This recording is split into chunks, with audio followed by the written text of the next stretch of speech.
Okay, so next I'd like to tell you how common mild intellectual disability is, and I'd like to tell you sort of some of the causes of mild intellectual disability.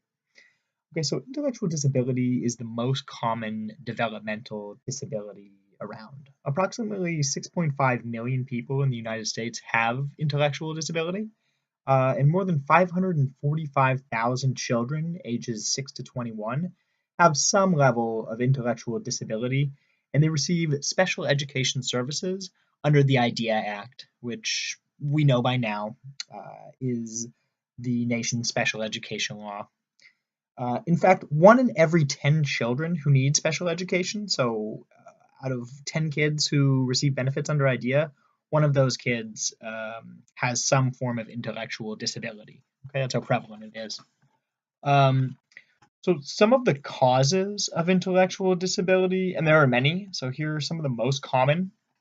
Um, there could be genetic conditions. So sometimes an intellectual disability is caused by abnormal genes inherited from the parents, or errors when the genes combine, or other reasons. So examples of genetic conditions that are passed down from the parents or the relatives are Down syndrome, Fragile X syndrome, and phenylketonuria, or PKU. And I had to use that website where they taught you how to pronounce that one. So pretty sure I nailed it.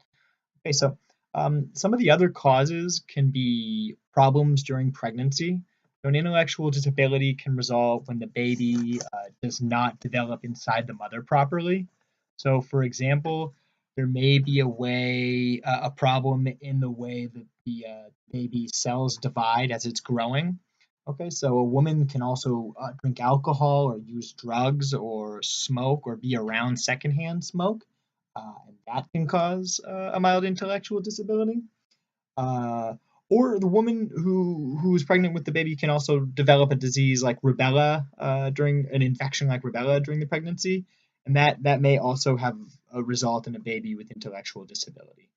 Okay, and so beyond prenatal problems that can arise, there can also be problems during the actual birth. So if the baby has a problem during labor, such as not getting enough oxygen, like oftentimes the baby will have the umbilical tube wrapped around its neck, and that can cause it to suffer some brain damage and end up with intellectual disability. There can also be health problems when the child is very young. Okay, so diseases like whooping cough, the measles, meningitis can all cause intellectual disabilities. And they can also be caused by extreme malnutrition. So it's really essential that a baby is receiving all the nutrition they're eating right when they're very young. Okay, and they could also not receive the proper medical care. Maybe they weren't vaccinated, not enough checkups with the doctor early.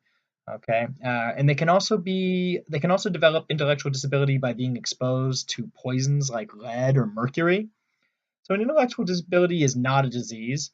You can't catch an intellectual disability from anyone, but it's not a mental illness like depression. Okay, there's no cure for intellectual disability.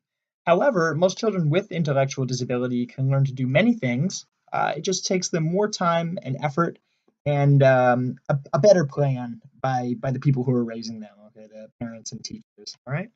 So okay.